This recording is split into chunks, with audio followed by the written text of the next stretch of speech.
What is up, F and true followers, wrestling fans, and members of the YWC? I'm JC Styles here with the F and brand of wrestling and entertainment here on YouTube.com with the Monday Night Raw review for December 10th, 2012. This was the final Raw before the TLC pay-per-view, live on pay-per-view this coming Sunday.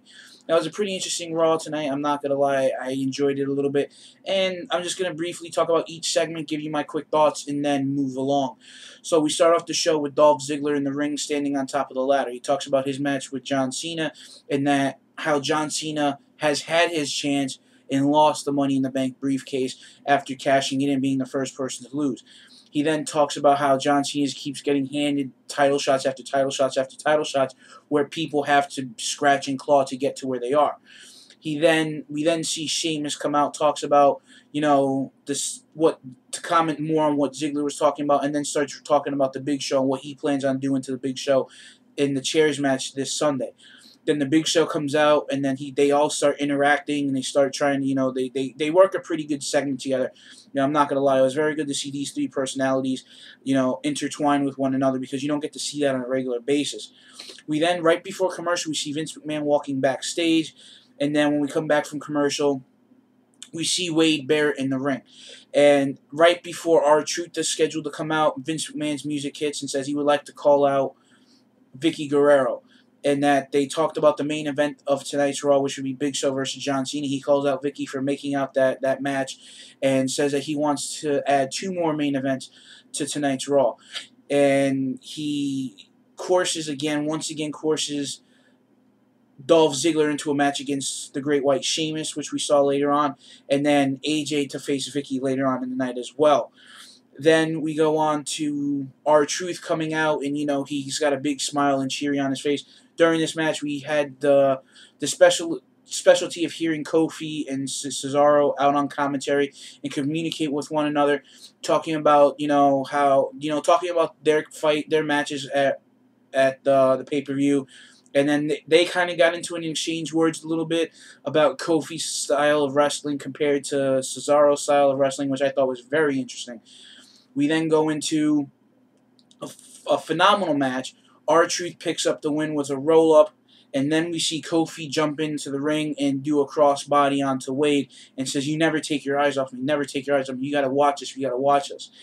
Like I said, this was a great match. Wade Barrett coming back from his injury, his elbow injury, has been phenomenal, and I hope that they do something with him right around the WrestleMania, because I know this year he was supposed to be in the Bank match, and they kind of nixed that because he got hurt and they wanted him to win it.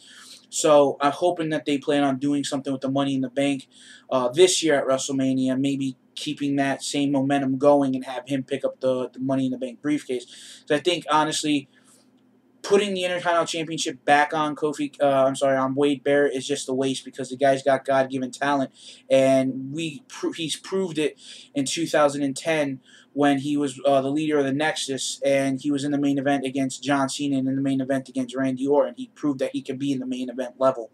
So it was interesting to see that. We then go backstage after the match, after Kofi picks up the win, and we see AJ and Cena. AJ's running around telling everybody about the match that Vince McMahon made for her against Vickie Guerrero later on the night. AJ wanders into the guy's locker room, and John Cena's kind of holding up his shirt, kind of block her view of basically there's a guy over there that's naked in the shower or whatever, and he's like, I'm sorry. He's like, I'm so sorry. There's someone there. Really worked that segment well, and it's hard for me to give John Cena any kind of credit, because I just don't really like him as a wrestler, but I respect what he does outside of the ring for all the charities that he is a part of and what he does for the kids. So I can respect that. Then we go into a fatal 4-way elimination tag team #1 contenders match. Yeah, that's a mouthful. We got to see the Usos, the returning Cody Rhodes teaming up with his partner Damian Sandow. We got to see Epico and Primo and the Primetime Players. Now, I have to tell you, the Usos were on fire tonight. They proved that they can be a contender for the tag team championships, and I just don't understand why they don't give them the chance to shine with this, because they definitely deserve some kind of recognition. And hopefully, them being on fire tonight during that match would have would cement them at maybe getting a future shot at a later time, because they eliminated two teams before getting eliminated themselves. They first eliminated Epico and Primo, and then they eliminated the Primetime Players during a commercial break, and then they were eliminated by Damian Sandow and Cody Rhodes. So your number one contenders who will face Rey Mysterio and Sin Cara this coming Sunday at TLC, Rhodes Scholars. We then see Divas Action Eve picking up the win over Alicia Fox. I don't really have much to comment on that, just because, you know, the way that they're booking the Divas lately, it just really doesn't give them enough time to shine. We get a 2 to 3 minute match on Raw, and then we get maybe a 5 to 6 minute match on the pay-per-view. I just don't understand it. And sometimes I don't understand why there's a Divas division, because they don't give their Divas enough time to shine. We then see CM Punk come out with his crutches. Talks about a lot of the internet rumors that are going around. People are saying that his injury is fake, is phony, just to dodge another match with Ryback and to keep the title longer.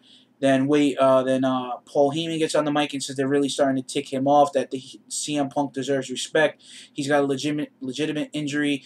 He had surgery, and that they think that people think it's a weasel way for him to keep the title, and WWE should strip him of the title. And I kind of agree and I kind of don't agree, because I can agree as a pure wrestling fan that if you don't defend the title within 30 days, you're supposed to be, in the back in the day, it used to be you would strip to your title. But I can understand what they're doing. TLC is pretty much kind of like their throwaway pay-per-view, because they're focusing on the road to WrestleMania with CM Punk versus The Rock. So I can understand what they're doing there. They want to focus on the CM Punk versus The Rock because that's the money-making match right there. That's the match that everyone's going to pay to see. And that's the pay-per-view that starts the road to WrestleMania. So they want to focus that and have Punk ready for that match. We then see Ziggler versus Sheamus. Great match.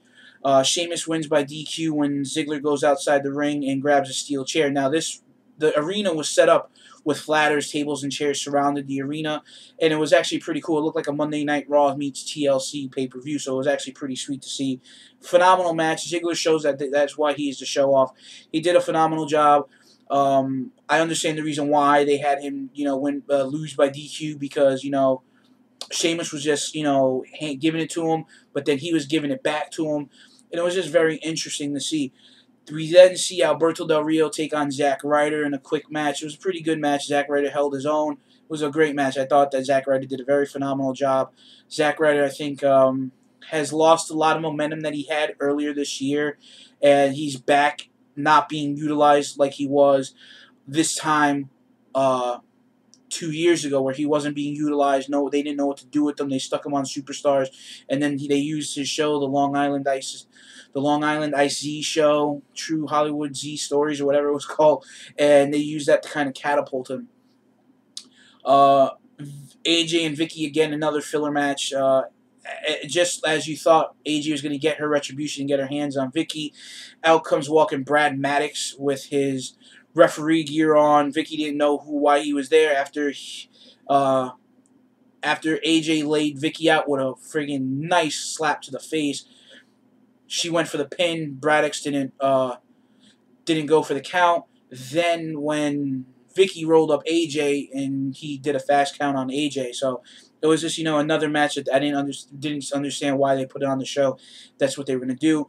We then saw a really classic fight between Cesaro, United States Champion, and Kofi Kingston, the Intercontinental Champion. A great match. Two different styles of wrestling here, and it was just phenomenal. It was delivered, and we saw Cesaro pick up the win, and it was just a great match. These guys did well in the ring together, and I hope to see these guys get in the ring again soon.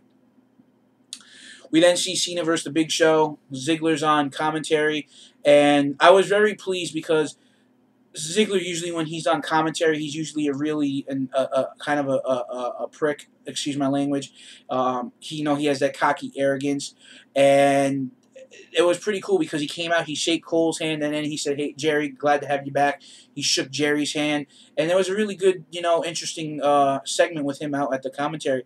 I mean, he, was giving Cena credit. They were giving Ziggler credit, and that they were talking about why Ziggler hasn't made it to where he should be, and that, he continues to find ways to weasel out of his matches and show off this, that, or the other.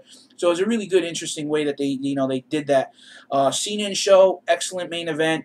I could have seen it go a little bit longer and maybe have an actual finish. We see Cena hit the AA, but couldn't get on the pin quickly. We see the Shield hit the ring.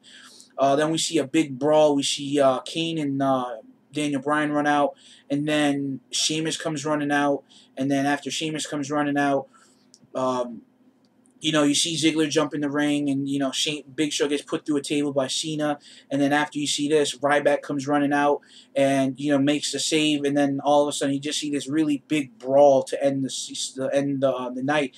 And if there is a dark main event, I can probably tell you right now as it's going on, the dark main event is probably Ryback, Team Hell No, and John Cena against the Shield, the Big Show, and Dolph Ziggler. It was just a really big brawl leading into this Sunday's TLC pay-per-view. Guys, with that being said, please leave your comments in the comment box below. Let me know your thoughts and opinions on what you thought of tonight's Monday Night Raw. With that being said, please check out all the official channels that make up the Efren brand of wrestling entertainment here on YouTube.com and the official website of the Efren brand at FightNationWrestling.com. For JC Styles, I'll catch you later.